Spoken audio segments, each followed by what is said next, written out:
Oke, selamat pagi adik-adik sekalian. Salam sejahtera. Hari ini seperti di jadwal kita akan membahas topik terkait riset desain sesuai dengan penugasan dari program studi sarjana kedokteran ya. Saya Budi Sujatmiko, saya dari Divisi Epidemiologi dan Biostatistika, Departemen Ilmu Kesehatan Masyarakat. Saya sudah bergabung di Fakultas Kedokteran sejak 2016 dan kebetulan saat ini saya sedang tugas belajar di Mahidol University di Thailand. Jadi untuk beberapa tahun ke belakang mungkin saya jarang bimbing skripsi ya. Biasanya saya juga bimbing skripsi. Topik saya biasanya terkait penyakit infeksi ya, tuberkulosis dan juga penyakit yang berhubung penyakit-penyakit yang menular di masyarakat terkait ya penyakit infeksi. Jadi proses penularan penyakit-penyakit di masyarakat biasanya saya fokus terkait tentang topik itu. Untuk kali ini adik-adik sekalian, kita akan membahas riset desain dengan tujuan pembelajaran seperti berikut ya. Pertama, kalian di akhir kuliah ini kalian diharapkan dapat memahami konsep dan tujuan riset desain, mengenali jenis-jenis riset desain dan juga bisa memilih riset desain sesuai dengan konteks penelitian serta memahami kelebihan dan keterbatasan terkait setiap riset desain ya. Ini data pribadi saya, kalian bisa cek di ResearchGate ya.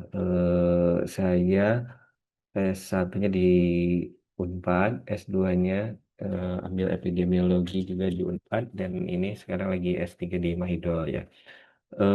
Perlu adik-adik ketahui ya, untuk epidemiologi, master epidemiologi, kalau kalian berminat, saat ini kalau di Indonesia untuk master epidemiologi adanya di UI, UGM, dan juga di UNER kalau nggak salah. Dan satu lagi, master epidemiologi juga kalian bisa bisa dapatkan di Unpad ya. Unpad belum berapa lama ya, cuma mungkin jadi alternatif ya. Bidang epidemiologi ini sekarang tuh lagi ini ya, lagi naik daun terutama setelah pandemi COVID-19 dan secara universitas baru sedikit yang menawarkan program epidemiologi ini, jadi di 4 universitas tadi. Jadi mungkin adik-adik bisa pertimbangkan kalau misalkan mau mengambil ilmu epidemiologi ini, mungkin belum banyak di universitas-universitas lain. Jadi mungkin nanti kalau mau ke arah mengajar atau akademik, jadi peluangnya lebih besar mungkin ya. Jadi bisa dipertimbangkan. Oke. Ini silakan nanti kalian bisa kontak saya di ResearchGate, cari aja Budi Sujatmiko, nanti kalian bisa chat ataupun lihat beberapa artikel ya. Beberapa artikel yang saya terbitkan memang terkait infeksi, terkait respiratory infeksi, dan salah satu contohnya ada terkait ini, active case finding di Bandung City, Indonesia.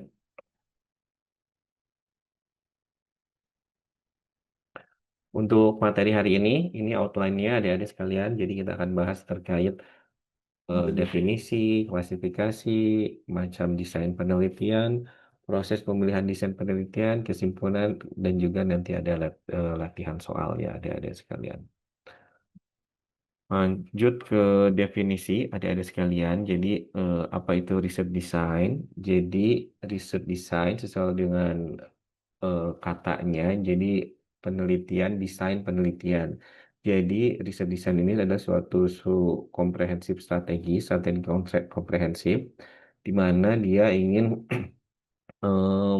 mengintegrasikan kemudian studi secara logis untuk menjawab penelitian dan juga menjamin bahwa penelitian yang adik-adik lakukan itu benar-benar valid. Jadi nanti kalau hasilnya sudah ditemukan, orang-orang di seluruh dunia bakal mengakui hasil penelitian Anda. Dan si riset design ini banyak macamnya, adik-adik sekalian, tergantung dengan tujuan penelitian. Tujuan penelitian yang berbeda, tentu saja nanti riset penelitiannya juga berbeda. Dan juga ada beberapa hal yang perlu ada perhatikan, sehingga kalian bisa menentukan riset penelitian mana yang kalian akan gunakan. Ada beberapa aspek, terutama aspek feasibility, terus kemudian juga aspek economically, dan juga aspek-aspek terkait kualitas desain penelitian yang jadi pertimbangan ketika kalian memilih riset desain. Nah, secara umum, adik-adik sekalian, si riset desain tadi nanti dibagi menjadi 3 bagian ya. Pertama mungkin ada yang riset desain yang sifatnya observasional, eksperimental, dan juga mixed method. Ini kita lihat si observasional dan eksperimental ini berdasarkan point of view si peneliti.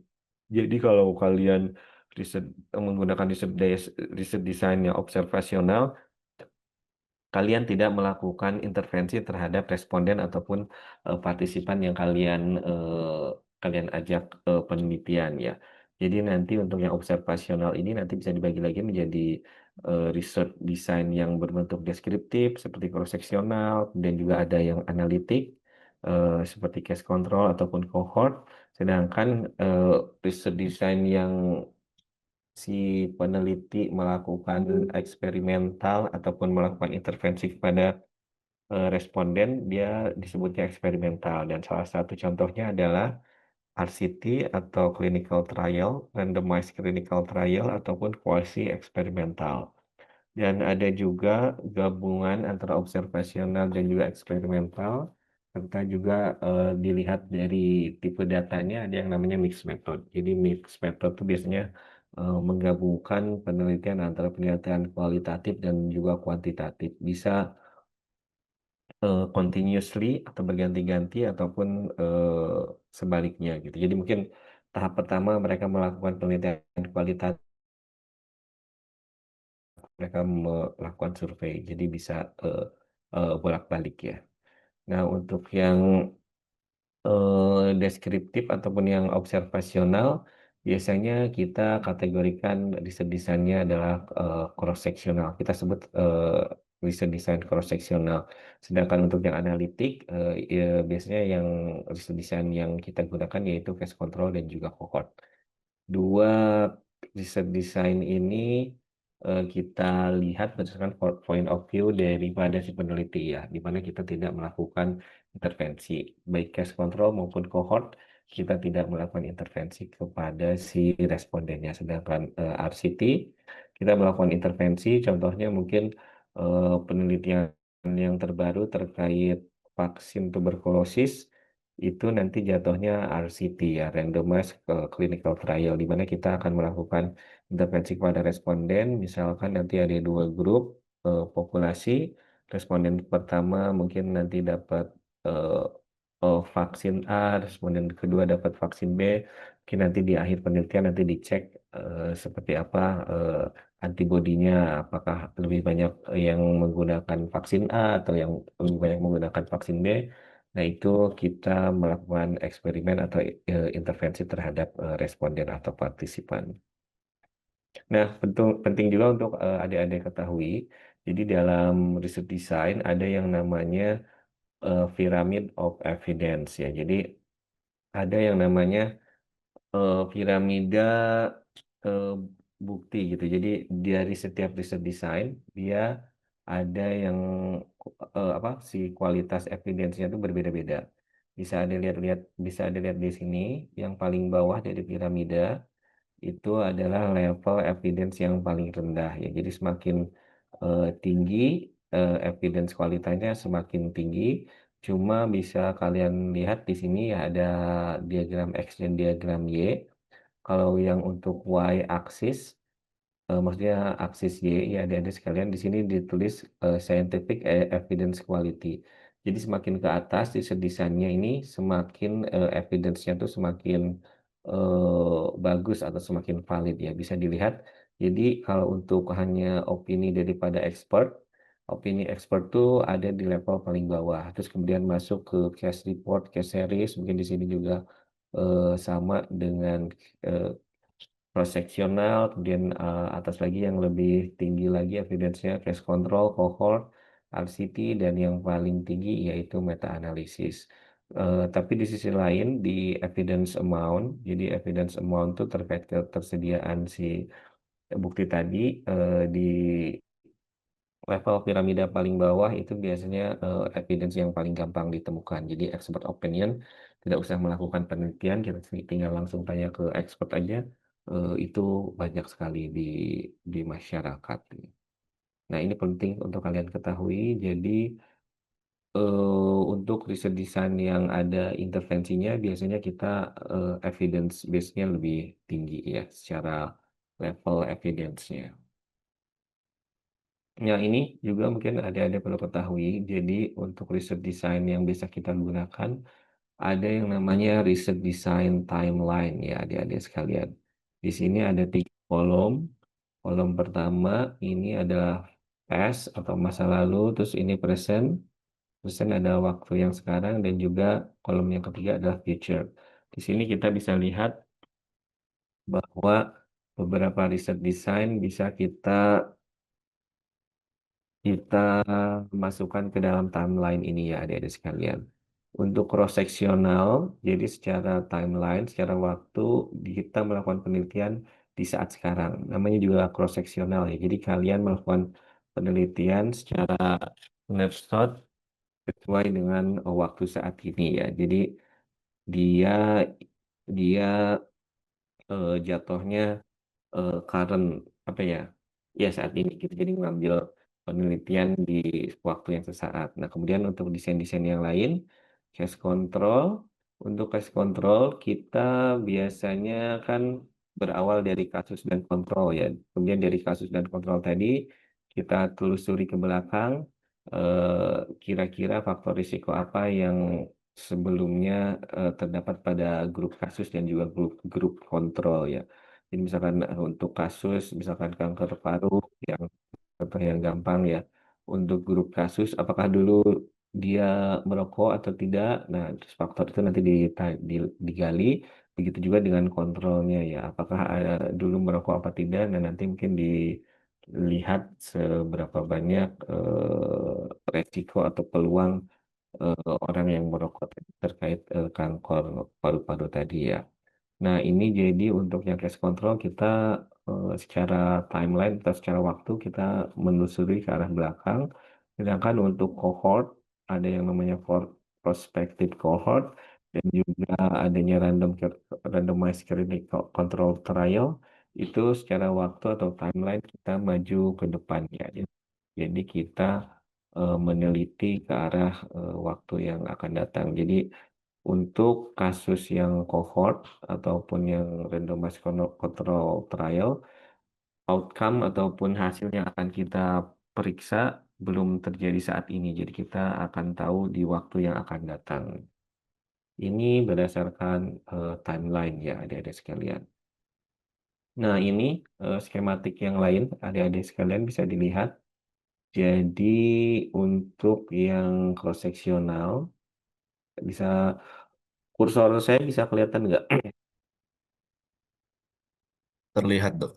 Lihat ya.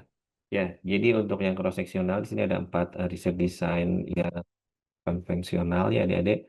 Jadi seperti biasa nanti ada populasi. Jadi populasi terjangkau, terus kemudian maksudnya populasi di masyarakat, terus kemudian nanti kita ada yang expose dan juga unexpose. Dan nanti dari situ nanti kita kalau untuk cross seksional sebenarnya kita snapshot aja ya. Jadi nanti dari snapshot tadi kita ketahuan berapa yang jadi kasus, berapa yang nggak jadi kasus, nanti kita bisa dapatkan prevalensinya ya. Untuk yang cohort, nah kalau cohort ini panahnya di sini ya. Tadi kalau untuk yang cross seksional kan panahnya di yang snapshot ini. Nah kalau yang cohort, jadi kita ikuti dari responden atau partisipan belum terjadi penyakitnya. Jadi ada proses mengikuti ke arah masa yang akan datang sampai terjadi suatu penyakit ya.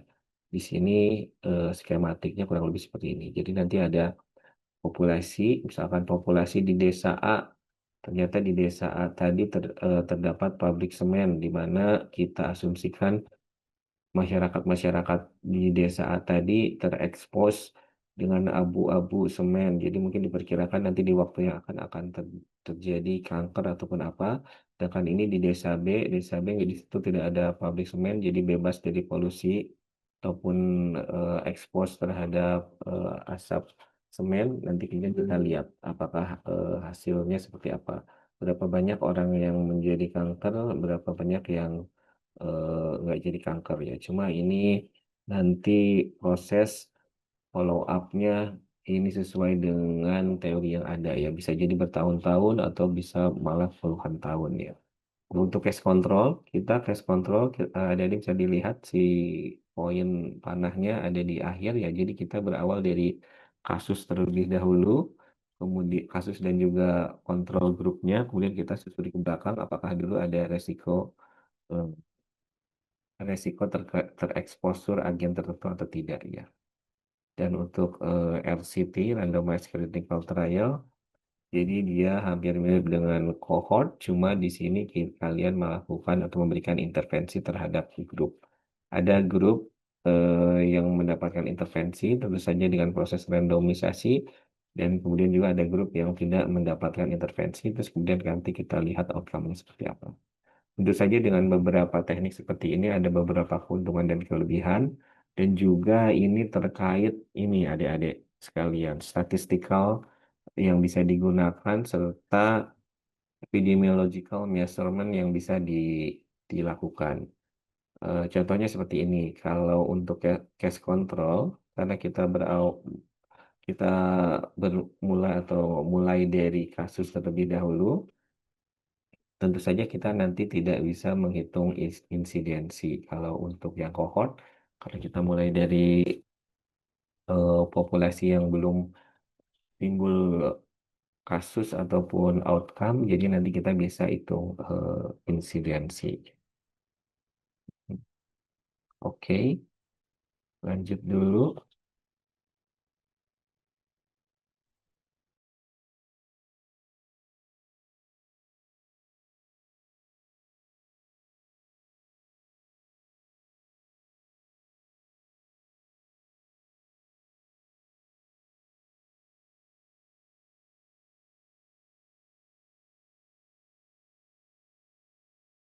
Dok, punten mungkin termute ya. Iya, iya, oke, oke. Oke, lanjut lagi ya. Oke, terima kasih, Eriko. Ini kita masuk lagi ke studi yang sudah ada ilustrasi tadi ya, tapi kita mungkin masih perlu yang lebih detail. Nah, yang untuk cross seksional adik-adik sekalian, jadi untuk yang cross seksional seperti yang saya sebutkan tadi, kita melakukan snapshot terhadap suatu fenomena ataupun eh, sesuatu situasi yang sedang terjadi di saat tertentu ya. Jadi dia sifatnya snapshot, jadi dia akan meneliti apa yang terjadi saat tersebut ya. Contohnya untuk snapshot seperti ini mungkin jatuhnya untuk penelitian yang adik-adik bisa lakukan nanti seperti ini, survei prevalensi anemia. Nah, ini nanti ada kelebihan dan juga kekurangannya. Tentu saja karena snapshot, jadi dia jatuhnya lebih cepat dan secara ekonomik lebih murah secara teori ya. Keterbatasannya mungkin karena snapshot, jadi snapshot dan satu waktu mungkin ada beberapa populasi yang tidak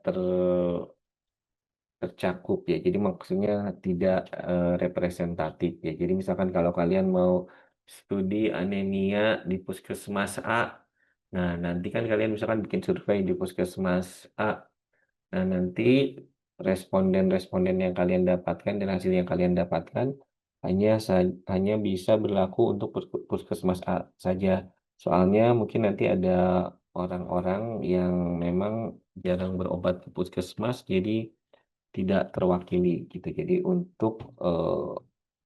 untuk pasien-pasien anemia yang berobat ke praktek swasta, mungkin karakteristiknya tidak bisa terwakili dengan penelitian ataupun riset desain yang adik-adik lakukan ya.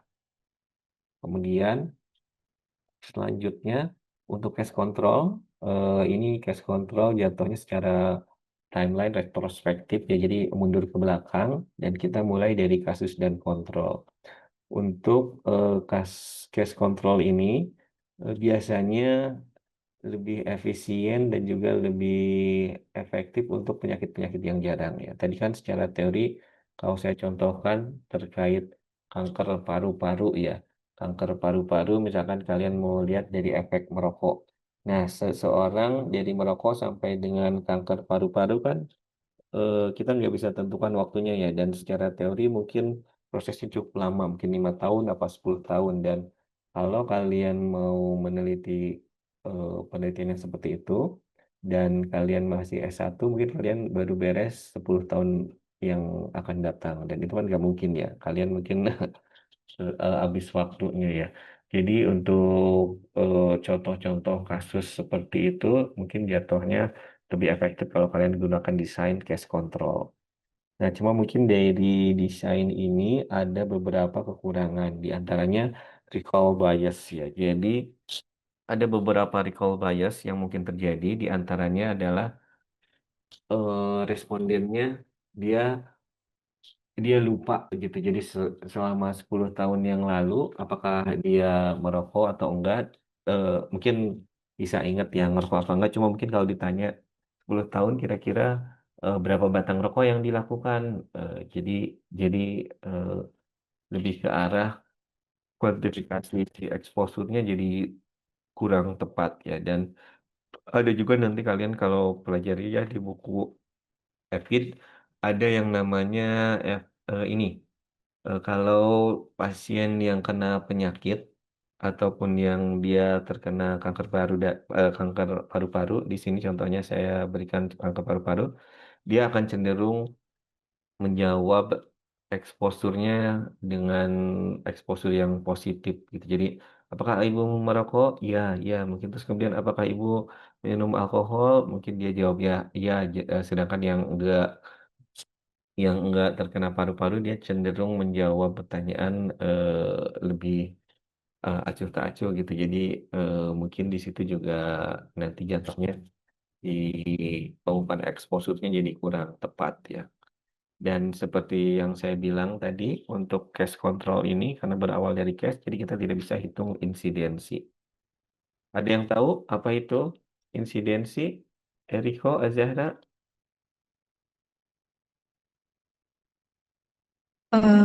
Izin dok menjawab. Ya, silahkan. Sejauh yang saya tahu, insidensi adalah eh, jumlah kasus pada suatu penyakit. Hmm. Bedanya apa? Insidensi prevalensi. Eh, Kalau insidensi jumlah kasus dalam satu waktu dok. Kalau Hmm. misalkan prevalensi em, em, Apa? je- di beberapa insidensi yang apa ya, rata-ratanya dok maksud saya. Eriko, ada komentar? Mungkin kalau dari saya kalau untuk insidensi atau angka kejadian itu satuannya dalam per individu hitungannya kalau misalkan prevalensi itu mungkin bisa dalam rata-rata atau dalam bentuk persen dok mungkin dari saya itu. Hmm. Iya, iya, iya, iya. Coba nanti kalian sambil cek lagi ya. Jadi lebih ke arah konsep waktu ya adik-adik sekalian. Jadi insiden itu kasus baru gitu. Jadi lebih ke arah kasus baru. Jadi kalian ada proses follow up ke masa depan gitu ya. Kenapa penting untuk mengetahui insidensi? Ini untuk mengetahui seberapa besar magnitude daripada suatu penyakit ya. Jadi kalau kalian tahu eh, kalau contohnya COVID-19, kalian kan tahu ya, setiap hari bertambah berapa kasus, misalkan Senin, terus besok Selasa ada nambah 100 kasus. Nah, itu kalau kasus baru itu namanya insidensi. Dan terus kemudian hari dari Selasa ke Rabu nambah 500 kasus. Nah, itu kan tinggi banget ya, hampir 400% nambahnya. Nah, itu yang namanya insidensi. Jadi, itu berguna untuk mengetahui seberapa besar nanti si magnitude kasusnya, adik-adik. Nah, untuk si case control ini, karena cash dan kontrolnya udah jadi, udah terhitung, jadi kalian nggak tahu seberapa besar penambahan kasusnya gitu. Jadi kalian nggak bisa dapat data insidensi kalau pakai data riset desain case control ini ya adik-adik. Nah ini untuk cohort jadi kalian bisa prospektif dan juga sebenarnya ada yang retrospektif. Nah nanti kalian ikuti si kelompok tadi, kelompok yang tereksposur eh, pajanan tertentu. Kalau yang saya bilang tadi, contohnya terkait pabrik semen ataupun debu-debu asap dari pabrik semen, terus yang satu lagi desa nggak ada pabriknya. Nanti kalian ikuti sampai beberapa tahun, nanti kalian lihat apakah outcome-nya terjadi apa enggak. Nah, nanti dari study design ini kalian bisa hitung insidensi. Soalnya kalau kalian follow up ke depan, ke masa depan, jadi nanti kalian bisa tahu setiap harinya berapa penambahan kasus atau enggak. Dan di sini nanti kalian hitungan epidemiologi yang bisa didapatkan adalah relative risk. Kalau yang kalau yang case control tadi apa? Coba yang tahu hitungan epidemiologinya?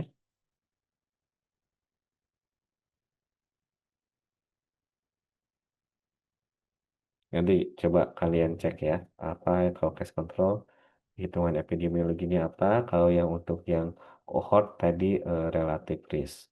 Nah ini kalau dulu dari cohort tadi dari piaga di piramida evidence juga kan sudah disebutkan ya kalau cohort itu lebih tinggi tingkatannya jadi memang secara evidence base study design cohort lebih tinggi daripada study design cross seksional. Jadi untuk menentukan kuat atau tidak hubungan antara variabel dan hubungan sebab akibat, kalau ada beberapa penelitian, yang satu cohort, yang satu cross seksional, mungkin yang cohort lebih tinggi secara level evidence-nya ya, adik-adik sekalian.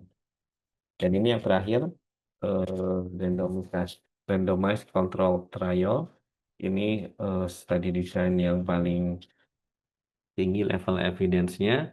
Dan di sini nanti ada yang namanya proses randomisasi dan juga blinding. Juga ini merupakan suatu gold standar untuk proses random study design intervensi.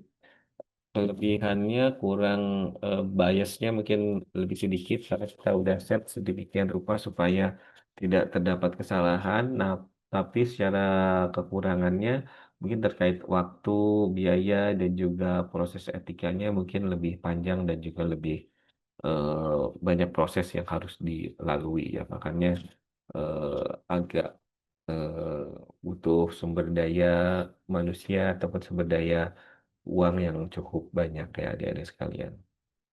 Dan ini desain yang lain, quasi eksperimen. Jadi ini adalah eh, tipe lain dari RCT, cuma di sini di kuasi eksperimental bedanya dia tidak ada randomisasi dan mungkin biasnya lebih tinggi serta mungkin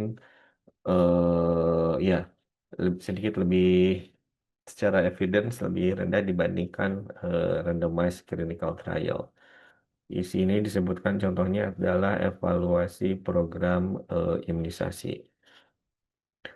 Ada yang tahu randomisasi itu apa? Al-Zahra, Eriko mungkin? Ya, kalau saya belum tahu, Dok. Belum tahu. Eriko? Kalau secara singkatnya, Mhm. pemilihan subjek secara acak, Dok.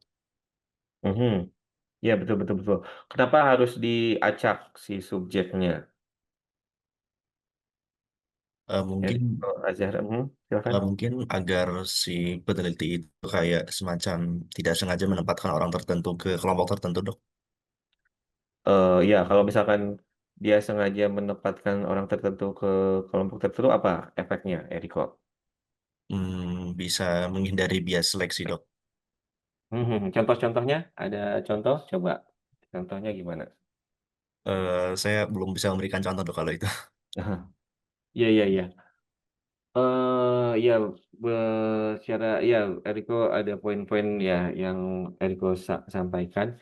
Jadi memang si randomisasi itu ada suatu proses ya eh, ep- di dalam penelitian, terutama epidemiologi ya.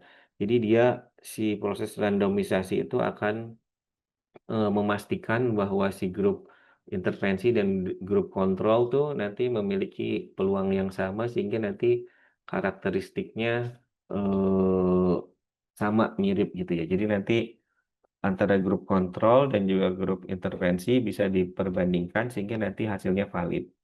Mungkin kalau contohnya Eriko tadi terkait pilih pemilihan grup, misalkan kan ada yang grup yang dapat intervensi, yang yang satu lagi nggak dapat intervensi ya.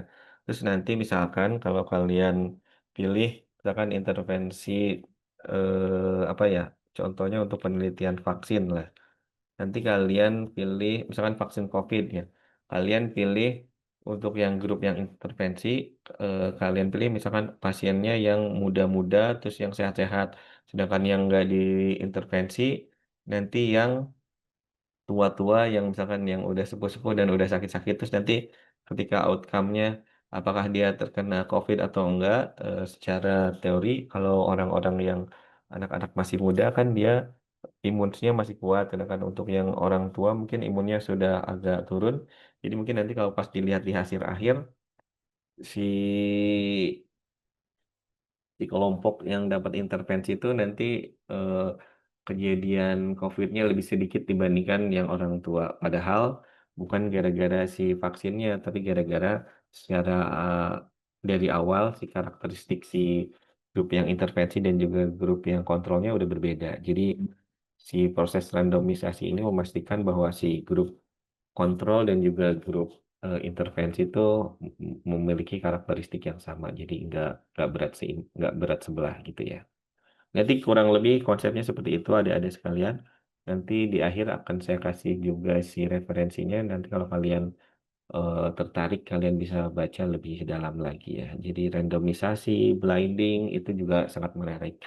Dan ini juga kalian si randomisasi ini, kalau kalian mengikuti apa perpolitikan, kalian tahu nggak suka ada awal-awal di awal-awal pemilu ada yang namanya quick count. Nah, si quick count juga itu dia melakukan proses randomisasi. Jadi dia pilih daerah-daerah di seluruh Indonesia, terus dipastikan nanti setiap daerah-daerah tuh kan di random dia mewakili daerah-daerahnya. Untuk si quick count yang benar, dia nanti dengan proses randomisasi ini akan menghasilkan populasi yang representatif sehingga nanti bisa dihasilkan si hasil surveinya sama persis dengan hasil hitung manual yang dilakukan oleh KPU dan itu juga proses yang dilakukan pada penelitian kesehatan. Jadi proses ini kalau berjalan dengan baik, dengan benar akan menghasilkan hasil yang valid gitu adik-adik sekalian. Ini fase eksperimen sama seperti yang sudah kita bahas tadi ya adik-adik sekalian. Dan juga lanjut lagi, mungkin ini dikit lagi. Ini perbandingannya adik-adik sekalian. Secara umum nanti RCT memang secara evidence base dia lebih tinggi, lebih levelnya lebih tinggi ya lebih atas. Cuma secara biaya dia mungkin lebih besar ya. Kemudian juga ya dari segi biaya dia lebih besar. Mungkin kalau untuk penelitian RCT biasanya perlu donor-donor yang sangat besar ya, mungkin miliaran atau berapa gitu. Kalau untuk yang penelitian individu mungkin lebih sering yang digunakan adalah cross seksional ya karena cepat terus ya cepat dan juga relatif lebih visible ya sedangkan case control mungkin nanti kita akan bergelut atau ya bermasalah dengan bias sedangkan cohort mungkin dari segi biaya lumayan cukup tinggi juga ya cukup besar. Nah, sebenarnya untuk saat ini di epidemiologi ya ada banyak sekali desain-desain baru ya. Jadi selain yang eh, konvensional tadi yang case control, cross sectional, cohort, ada RCT, ada juga sekarang tuh sedang dikembangkan model-model riset design yang terbaru. Ada yang namanya case cohort, jadi dia gabungan antara case control dan juga cohort. Ada yang juga namanya nested case control, crossover design, juga ada banyak sekali. Ada difference indifference, terus apa gitu. Ada jadi banyak sekali. Dia tuh memodifikasi beberapa desain sehingga dia dihasilkan outcome-nya yang setara dengan RCT tapi dengan beberapa keuntungan gitu. Jadi ada mungkin ada perlu tahu juga ada yang namanya desain-desain eh, modern lain yang sedang berkembang saat ini ya. Nah, untuk proses pemilihan riset desain adik-adik sekalian, pertama yang paling penting adalah pertanyaan penelitian ya. Jadi kita berangkat dari pertanyaan penelitian ya. Jadi kalian pertanyaan penelitiannya apa? Nah, nanti untuk menjawab pertanyaan penelitian tersebut baru kalian susun di riset desainnya kurang lebih riset desain yang cocok, terus yang sesuai dengan sumber daya yang kalian miliki apa dan baru kalian tentukan riset riset desain apa yang akan kalian gunakan. Jadi bukan kebalikan ya. Jadi saya mau riset desainnya ini, baru pertanyaan penelitiannya ini. Nah itu secara secara teori ataupun secara etika juga kurang baik ya. Jadi kalian berawal dari pertanyaan penelitian, baru kalian bisa desain penelitian kalian seperti apa ya. Dan etika juga sangat penting ya ada sekalian. Penting untuk kalian untuk menjamin bahwa responden-responden ataupun partisipan yang akan kalian ajak dalam penelitian kalian terlindungi dan tidak ada yang dirugikan ya, terutama terkait data-data pribadi gitu. Kalian jangan sampai sebar ke masyarakat umum gitu. Jadi nanti jadi apa masalah tersendiri. Nah, ini ada beberapa contoh. Saya juga nanti siapkan contoh soal yang mungkin ada bisa berlatih kira-kira desain seperti apa ya. Nah, ini kalau untuk prevalensi hipertensi saat ini, eh, kita kalau kalian studi desain, kalau tujuan penelitian atau pertanyaan penelitiannya ingin mengetahui prevalensi hipertensi saat ini di daerah tertentu, berarti desain yang paling cocok adalah cross seksional ya. Kemudian untuk pertanyaan penelitian atau tujuan penelitian yang kedua, ingin mengetahui hubungan antara rokok dan kanker paru-paru. Mungkin yang paling cocok cara riset desain adalah cohort ya. Dan juga untuk efektivitas vaksin, ini karena si vaksinnya akan diberikan kepada responden, jadi jatuhnya mungkin riset desain yang paling cocok adalah RCT ya, adik-adik sekalian.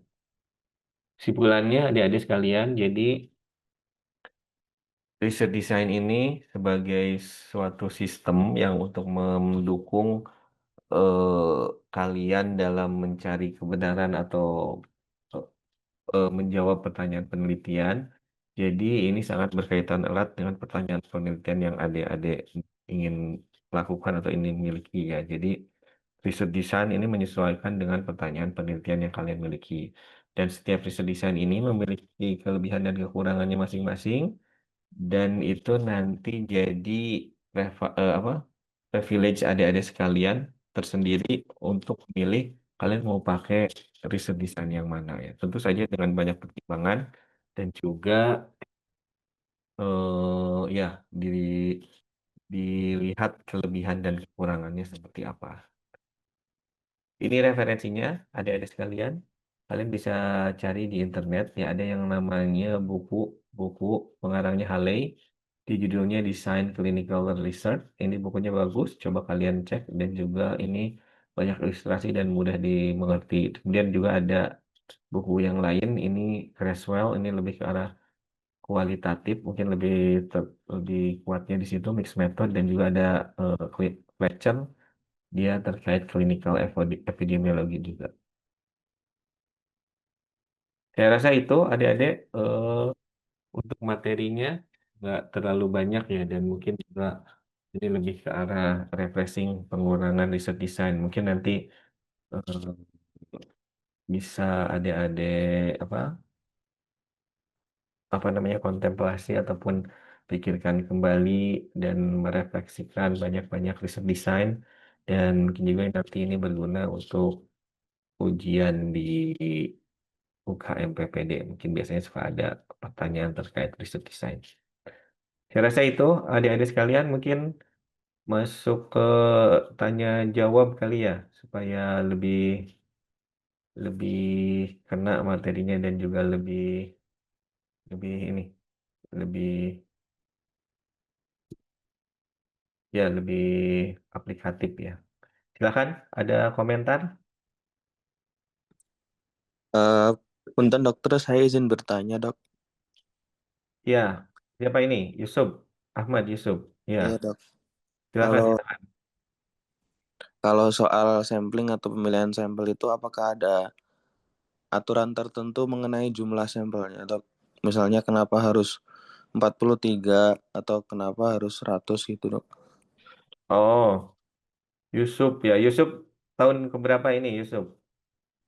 Saya tahun ke saya angkatan 2022 dok, semester 6. Semester 6. Ini udah dapat ini juga, udah dapat judul. Sudah dok. Judulnya apa?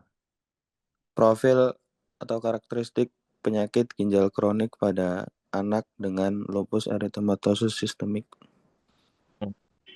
Pembimbingnya siapa? Dok, Yusuf. dokter Gartika sama dokter Reni. Hmm. Ya, ya, ya, ya. Sebenarnya untuk saat ini kita topiknya ini, Yusuf, research design ya. Jadi bagaimana memilih research design ya. Secara umum nanti riset desainnya ada 4. Nah, untuk sampling itu nanti ada materi khusus tersendiri, tapi memang setiap riset desain nanti dia ada rumus hitungan tersendiri ya. Jadi untuk case control rumusnya apa, untuk RCT rumusnya apa gitu itu nanti sebenarnya ada eh, Yusuf. Kalau dari Yusuf sendiri apa pertanyaan penelitiannya? Kenapa dok punten? Pertanyaan penelitiannya apa kalau dari Yusuf? Belum tahu dok. Belum tahu. Hmm. Ya. Baru dapat judulnya. Judulnya apa tadi? Profil atau karakteristik penyakit ginjal kronik pada anak dengan lupus eritematosus sistemik. Hmm. Nah, kalau dari judul itu kira-kira dari riset desain ini kira-kira yang cocok yang mana, Yusuf? Eh, saya rasa yang cross seksional.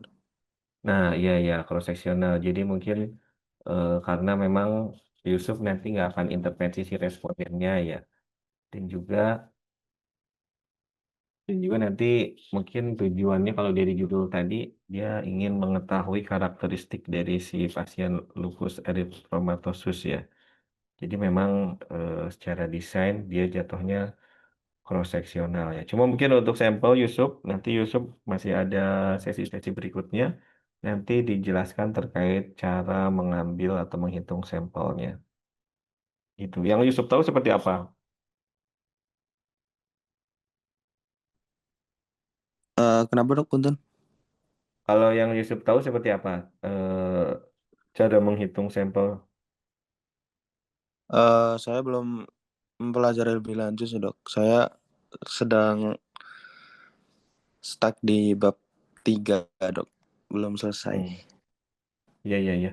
Tadi ada beberapa referensi yang saya sudah sampaikan ya di akhir. Nanti saya kirim ininya juga ya. PDF-nya di situ ada beberapa bab ataupun terkait proses penghitungan sampel ya. Cuma Yusuf perlu perhatikan, jadi bisa dilihat di sini si cross seksional ini dia kan secara teori dia snapshot snapshot ya menangkap gambaran tertentu di waktu yang tertentu. Jadi mungkin yang perlu dipertimbangkan dalam pemilihan sampel yaitu representativeness ya. Jadi mau seberapa representatif Yusuf akan mengklaim hasil penelitiannya ya. Secara umum ataupun secara teori ya, Yusuf, semakin banyak sampel yang digunakan semakin representatif. Cuma mungkin itu nanti ada hitungan khususnya tersendiri, Yusuf, seperti itu. Mhm. Cukup jelas? Ini nanti harus eh, lihat lagi nanti untuk sesi yang hitungan sampel. Baik dok. Oke, Yusuf. Dari Azahra, dari Eriko, ada komentar, ada pertanyaan? Punten dok, saya izin bertanya. Silakan. Eh, Tadi kan sebelumnya di awal dokter menjelaskan terkait observasional sama eksperimental. Kemudian untuk yang observasional tuh ada yang deskriptif sama yang analitik. Mungkin Ya. nggak dok kalau misalkan penelitiannya tuh deskriptif tapi menggunakan cohort atau case control. Dan sebaliknya, mau tuh kalau misalkan penelitian analitik menggunakan cross sectional. Apakah seperti itu memungkinkan? Terima Hmm. kasih dok. Ya. Ada beberapa ini sih, Azahra ada beberapa artikel memang kalau kalian cek ya desainnya cross seksional, tapi dia akan melakukan analitik gitu. Jadi walaupun cross seksional, tapi dia ingin tahu si hubungan A dan juga hubungan B. Sebenarnya kita bisa tetap hitung ya Azahra. Cuma memang secara evidence base ataupun secara eh, level apa ya? Evidence itu bahasa Indonesia apa ya? Secara evidence base nanti mungkin lebih level evidence base-nya lebih rendah gitu loh Azahra. Bisa sih sebenarnya jadi jawabannya bisa. Cuma memang kalau ya dilihat dari piramida level of evidence yang paling tinggi itu nanti RCT ya Azahra. Cuma kalau secara desain biasanya di ini Azahra kalian cuma satu doang ditentukan. Misalkan penelitian ini menggunakan desain cross seksional, nggak bisa cross seksional dan cohort gitu, kecuali yang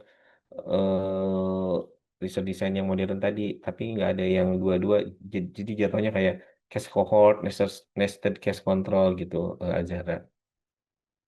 Bayang nggak? Terbayang dok. Contohnya gimana? Soalnya Kalau Azhara kebetulan penelitiannya apa? Gimana?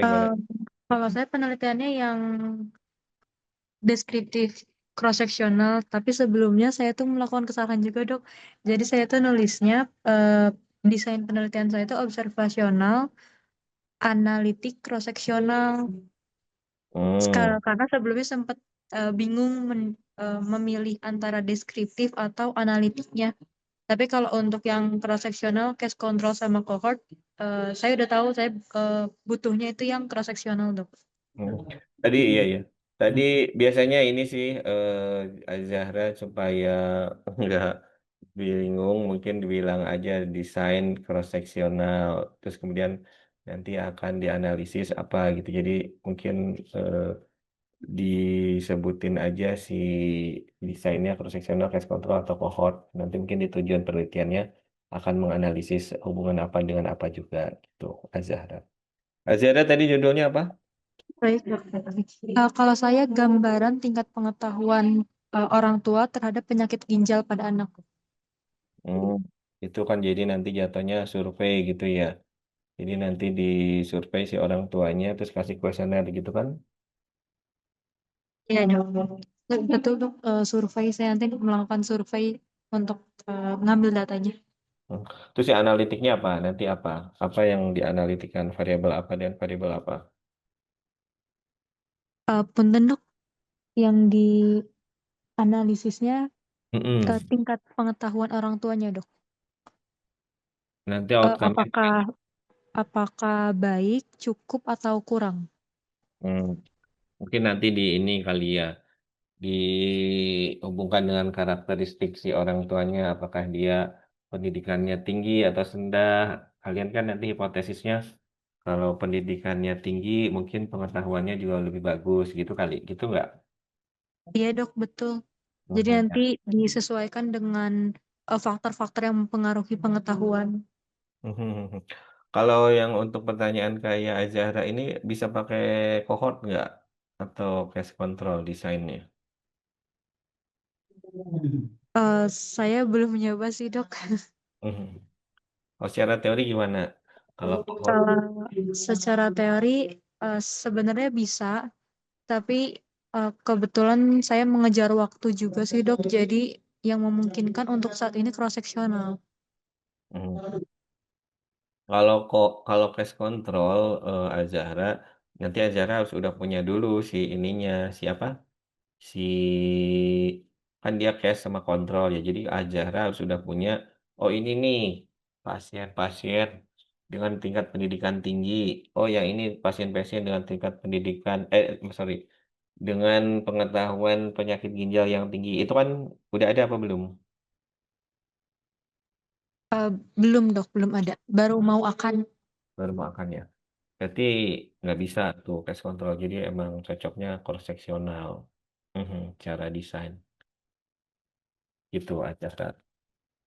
Baik dok, terima kasih banyak sebelumnya dok. Iya iya iya iya iya, oke.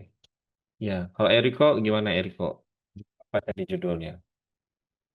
Kalau untuk judul saya tadi itu perbandingan status gizi antara remaja putri dengan NEB dan juga thalassemia alfa, dok. Itu kira-kira kalau Eriko apa study design yang paling cocok? Deskriptif analitik, dok, yang saya pakai. Hmm, apa nih? Cross sectional, cohort, case control, RCT. Cross sectional, dok. Jatuhnya cross sectional ya. Hmm. Itu datanya udah ada. Sudah, dok, ya. Jadi tinggal maksudnya ya diolah gitu ya. Betul, dok. Apa yang jadi hipotesisnya Eriko? Kalau untuk yang hipotesis itu, Mhm, kalau untuk saya itu ada dua. Yang pertama itu kalau untuk yang hipotesis nolnya itu dia tidak terdapat perbedaan antara remaja putri ADB dan juga yang thalassemia alfa terkait status gizinya.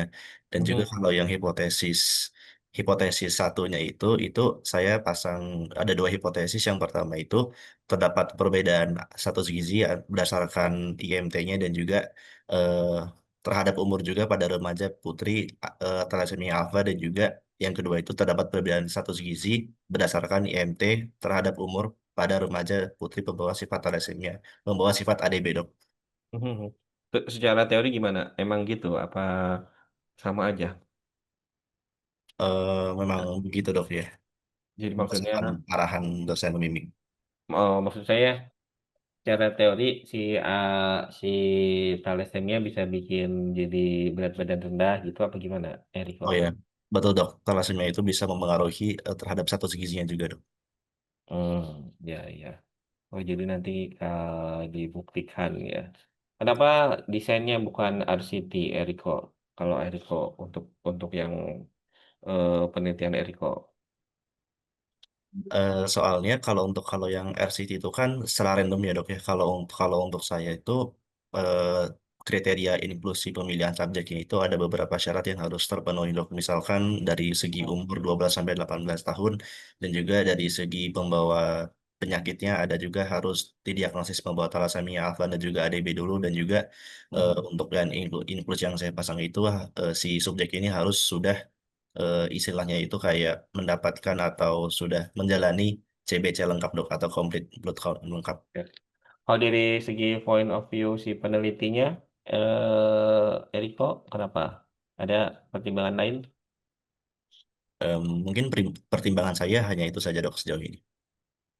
Eriko melakukan intervensi ataupun perlakuan kepada si respondennya nggak? Tidak ada, dok. Ya, berarti itu juga ini ya. Kalau RCT kan kalian harus kasih intervensi ke si respondennya, jadi nggak bisa RCT gitu maksudnya. Mhm. Oke, bayang adik-adik? Terbayang, dok. Mhm. Ya, ada komentar atau pertanyaan lain? Saya sambil kirim si filenya di chat ya.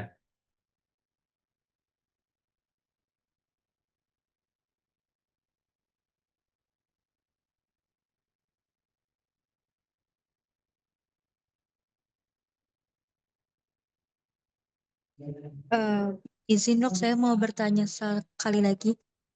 Silakan. Em, memungkinkan nggak ya dok kalau misalkan satu judul tapi menggunakan desain penelitiannya itu beda-beda? Maksud saya, eh, kebetulan teman saya tuh dia membahas terkait penelitian, kemudian dia bikin seperti konten gitu dok, dan isi kontennya tuh kalau misalkan satu penelitian itu bisa disubmit ke beberapa artikel dengan desain penelitian yang berbeda-beda.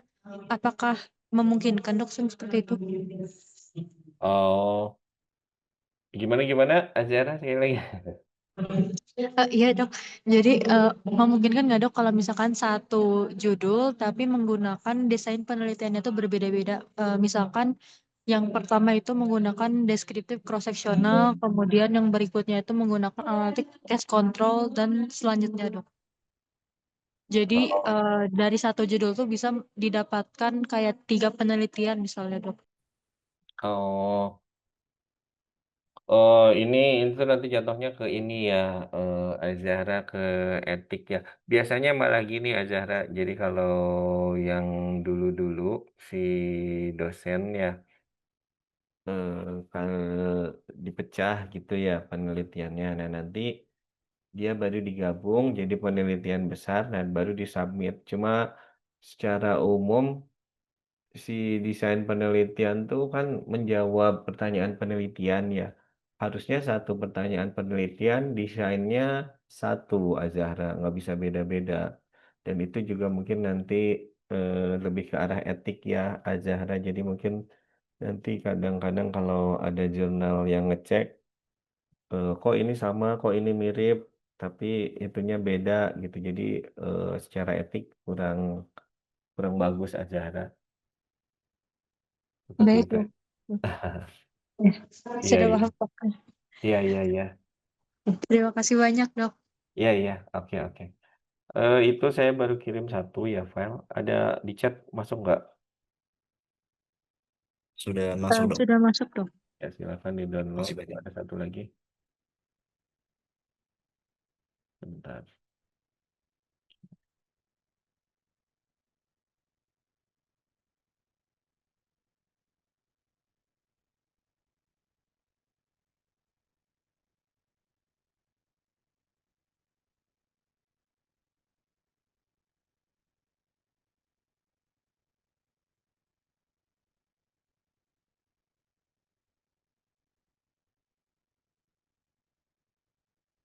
Sama ini ada contoh soal terkait riset desain ya. Coba kalian kerjain. Nanti coba kalian kirim ke saya ya.